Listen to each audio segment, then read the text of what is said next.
గిరిజాల జుట్టు పాప తాప్సీ పింక్ సినిమాతో బిగ్ హిట్ కొట్టింది.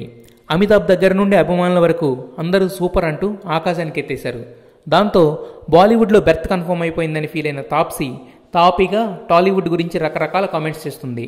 టాలీవుడ్లో ఒక ప్రొడ్యూసర్ ఎవరో ఈమెతో యాక్టింగ్ చేయించుకుని ఫేక్ చెక్ చేతిలో పెట్టారట. సినిమా అయిపోగానే అవసరం తీరిపోయింది కనుక వేరే వారితో డబ్బింగ్ చేయించుకున్నారు కానీ ఈమెను పట్టించుకోలేదు సరికదా, కనీసం సమాధానం కూడా చెప్పలేదంట.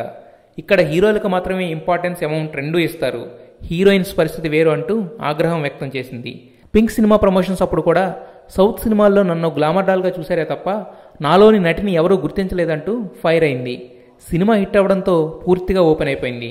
తాప్సీకి ఇప్పుడొస్తున్న ఆఫర్స్కి ఇంకో 2-3 ఏళ్ల వరకు వేరే లాంగ్వేజెస్కి వెళ్లాల్సిన అవసరమే ఉండదట. ఆ ధైర్యంతోనే అనుకున్నవన్నీ అలా చెప్పేస్తోంది.